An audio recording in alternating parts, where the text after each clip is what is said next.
ओशो ने जीवन की सबसे गूढ़, सबसे मूलभूत समस्या पर प्रकाश डाला। मैं कौन हूँ? सुनने वाले के मन में यह बात सीधी उतरती है कि जीवन की तमाम समस्याओं की जड़ यही एक प्रश्न है और यही एक समाधान भी है।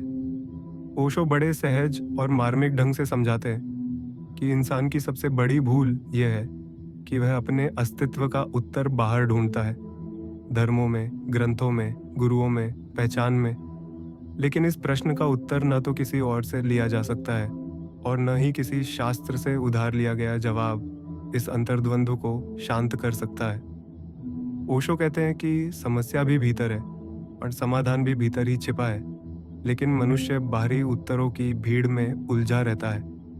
बाहर से जो उत्तर मिलते हैं वे आसान लगते हैं, सस्ते, मुफ्त और बिना प्रयास के, लेकिन वह महान उत्तर भीतर की गहराई में उतर कर ही मिल सकता है, जिसे केवल खोजने वाला ही पा सकता है। ओशो की बातों में एक उदाहरण आता है धनी धर्मदास का, जो कबीर के शिष्य थे। उनके पास सब कुछ था, धन, प्रतिष्ठा, पूजा पाठ, मंदिर, शास्त्र, लेकिन भीतर का फूल नहीं खिला था। जब वे कबीर से मिले तो भीतर कुछ हिला, जागा, और जब खोज ने भीतर करवट ली तभी उन्हें असली धन की अनुभूति हुई। इस प्रवचन की खूबी यह है कि यह न किसी धर्म का समर्थन करता है न विरोध, बल्कि यह धर्म के उस स्वरूप की बात करता है जो आत्म खोज से जन्मता है, न कि परंपराओं और उधार लिए उत्तरों से। ओशो की शैली हमेशा की तरह पैनी, स्पष्ट और भीतर उतरने वाली है। वे न सिर्फ प्रश्न उठाते हैं बल्कि सुनने वाले को अपनी गहराइयों में उतरने के लिए उकसाते हैं। यह प्रवचन सिर्फ विचार नहीं देता, दिशा देता है, उस दिशा की ओर जो शांति, समाधान और आत्म साक्षात्कार की ओर जाती है। जीवन की सारी समस्याएं इस एक समस्या से उठती हैं। यह एक समस्या जड़ है और इस समस्या में उलझाव भारी है। उत्तर खोजने वाले भी उत्तर नहीं खोज पाते, उलझाव में भटक जाते, क्योंकि बहुत उत्तर दिए गए और बाहर से दिया गया कोई भी उत्तर काम नहीं आता।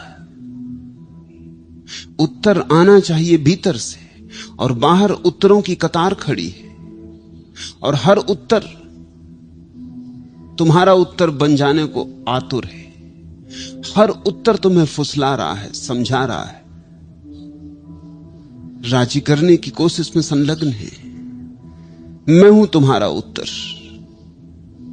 और स्वभावतः जिसके भीतर समस्या खड़ी हो वो किसी भी उत्तर को पकड़ने लगता है। कहते हैं ना कि डूबते को तिनके का सहारा भी बहुत मालूम होता है, हालांकि तिनकों के सहारे कोई कभी बचता नहीं। लेकिन डूबते आदमी के पास तिनका भी आ जाए तो उसी को पकड़ लेता है। ऐसे ही तुमने बहुत तिनके पकड़ लिए, उन तिनकों के पकड़ने से तुम बचोगे नहीं। नाव तुम्हारे भीतर है। जहां से समस्या उठी है वहीं समाधान छिपा है। समस्या के भीतर ही उतरना है तो समाधान मिलेगा। प्रश्न भीतर और उत्तर बाहर, अगर ऐसा होता तो सभी को उत्तर मिल गए होते। प्रश्न भी भीतर है और उत्तर भी भीतर है, इसलिए जो भीतर जाते हैं वे ही उत्तर पाते। तो पहला ध्यान रखना, मैं कौन हूं, शास्त्रों से इसका उत्तर मत ले लेना, अन्यथा तुम सदा को भटक जाओगे। ओशो सत्य को उजागर करते हैं जिसे जानने से अधिक लोग उससे बचने की कोशिश करते हैं। सामान्यतः लोग साधु संतों के पास सांत्वना लेने जाते हैं, अपने दुखों पर मरहम लगाने के लिए। लेकिन ओशो साफ कहते हैं कि सच्चे गुरु के पास जाकर मरहम नहीं, क्रांति मिलती है। जो व्यक्ति वास्तव में जागा है वह तुम्हें झकझोरेगा, तुम्हारी सारी बनाई हुई दुनिया को तोड़ेगा, ताकि तुम अपने असली होने की ओर पहला कदम रख सको।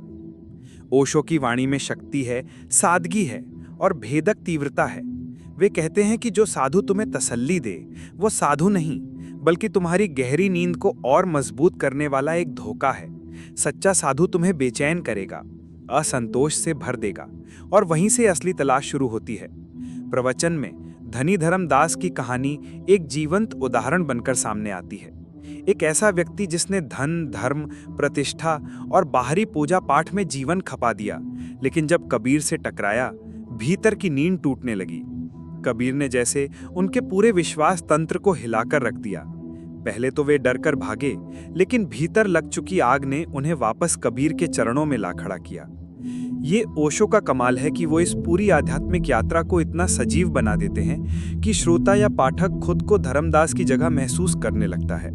वह समझने लगता है कि गुरु का साक्षात्कार कोई आरामदायक प्रक्रिया नहीं, बल्कि एक जलते हुए जंगल से गुजरने जैसा होता है, जहां झूठ, भ्रम, अहंकार सब भस्म हो जाते हैं। धर्मदास का हर्षित मन तब जागता है जब भीतर की दीवारें गिर चुकी होती हैं, जब कबीर को देखकर अब भय नहीं, आनंद होता है। वो क्षण जब गुरु कहता है, आओ धर्मदास पगु धारो, सिर्फ शब्द नहीं, अंतःकरण की क्रांति का उद्घोष है। इस प्रवचन का सार यही है कि सच्ची गुरु दृष्टि तभी मिलती है जब शिष्य भीतर से तैयार होता है। गुरु पहले पहचानता है, फिर शिष्य की आंख खुलती है।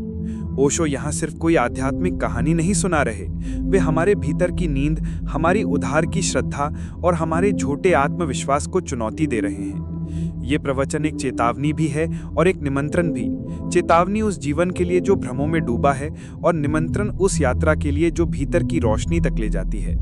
जो भी इस प्रवचन को गहराई से सुनता है, वो समझ जाता है कि गुरु के पास जाकर जो कांप जाए, वही सच्चा शिष्य बनता है, और वही कांपना, वही बेचैनी अंततः सच्चे परम संतोष में बदल जाती है। सब उधार उत्तर झूठे, इसलिए नहीं कि जिन्होंने वे उत्तर दिए थे उन्हें पता नहीं था, बल्कि इसलिए कि यह उत्तर ऐसा है कि कोई दूसरा किसी दूसरे को दे नहीं सकता। मैं जानता हूं, फिर भी तुम्हें दे नहीं सकता, और दूंगा तो देने में ही झूठा हो जाएगा। तुम लोगे, लेने में ही बेईमानी हो जाएगी। यह उत्तर ऐसा है जिसकी तलाश करनी होती, तलाश में ही निर्मित होता है, खोज में ही इसका जन्म है। कोई हिंदू है, कोई मुसलमान है, कोई ईसाई है। किस कारण तुम हिंदू हो? क्योंकि तुमने कोई उत्तर स्वीकार कर लिया है बाहर से। किस कारण तुम मुसलमान हो? क्योंकि तुमने कोई उत्तर स्वीकार कर लिया है बाहर से। तो न तो हिंदू धार्मिक है, न मुसलमान धार्मिक है, न जैन, न ईसाई, न यहूदी। धार्मिक आदमी वह है जो बाहर से कोई उत्तर स्वीकार नहीं करता, जो अपनी अंतर खोज में जाता है, जो कहता है समस्या मेरी है, समाधान भी मुझे खोजना होगा। समस्या मेरे प्राणों के प्राण में उठी है, वहीं से समाधान भी उठना चाहिए, वहीं कहीं समाधान छिपा होगा। अपने उत्तर में जो जाता है उसे जवाब मिलता है, अपने प्रश्न में जो जाता है उसे जवाब मिलता है। लेकिन हम बाहर भटकने के आदी हैं। हम हर चीज बाहर खोजते हैं, हम धन भी बाहर खोजते हैं, हम पद भी बाहर खोजते हैं, हम समाधान भी बाहर खोजते। न धन बाहर है, न पद बाहर है, न समाधान बाहर है। असल में समाधि के ही ये अलग अलग नाम हैं। धन कहो, समाधि का नाम। आज जिस फकीर की चर्चा हम शुरू करते उसका नाम है धनी धर्मदास। कबीर के शिष्य थे धनी धर्मदास, बहुत बड़े धनी थे, बहुत धन कमाया, बहुत पद प्रतिष्ठा थी। कबीर के पास जब भी आते थे तो कबीर कभी उन्हें कुछ और नहीं, धर्मदास कह के ही पुकारते थे। फिर एक दिन फूल खिला, भीतर की आत्मा जगी, गुरु की चोट काम आई और धर्मदास ने सारा धन लौटा दिया। उस दिन कबीर ने उन्हें कहा, धनी धर्मदास, अब तू धनी हुआ, अब तेरी आंख भीतर मुड़ी, अब तेरी खोज बाहर नहीं, अब बाहर तेरी पकड़ गई। धन भी भीतर है, पद भी भीतर है, क्योंकि परमात्मा भीतर है। उससे बड़ा और क्या पद होगा, इसलिए तो उसे परम पद कहा है। समाधि भीतर है और समाधि ही सारे प्रश्नों का, समस्याओं का समाधान है, इसलिए तो उसे समाधि कहा है। जहां समाधान हो जाए सब मिल जाता है उत्तर मिल जाने पर। जैसे पानी खिल जाता है कमल खिल जाने पर। कमल के खिलते ही कमल ही नहीं खिलता, उसके आसपास का सरोवर भी खिल जाता है। जब तुम्हारे भीतर उत्तर का जन्म होता है तो तुम्हारी आत्मा ही नहीं खिलती, तुम्हारी देह भी खिल जाती है। तुम्हारा केंद्र ही नहीं खिलता, तुम्हारी परिधि भी खिल जाती। सब मिल जाता है उत्तर मिल जाने पर। जैसे पानी खिल जाता है कमल खिल जाने पर, तब तुम हुए धनी। एक ही खोज है कि मैं कौन, और एक ही उपद्रव है कि बाहर सस्ते उत्तर मिल जाते, मुफ्त मिल जाते, बिना कुछ दांव पे लगाए मिल जाते।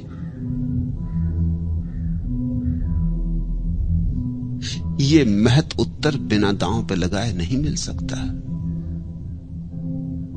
कल एक युवा सन्यासी ने मुझे आके कहा, आनंद कबीर ने, विचारशील युवक हैं, कुलीन घर से आते हैं, उनके दादा ख्यातिनाम हैं, उनके दादा के सैकड़ों शिष्य हैं, पुष्टि मार्ग के अनुयायी। सन्यास ने खलबली पैदा कर दी। दादा 84 वर्ष के हैं और एक विशेष संप्रदाय के विशेष व्यक्ति हैं। वो कबीर को समझाते हैं कि मैं मर जाऊं फिर तू सन्यास ले लेना, फिर तुझे जो करना हो करना, मेरे जीते जी मत कर, मेरी प्रतिष्ठा को चोट लगती।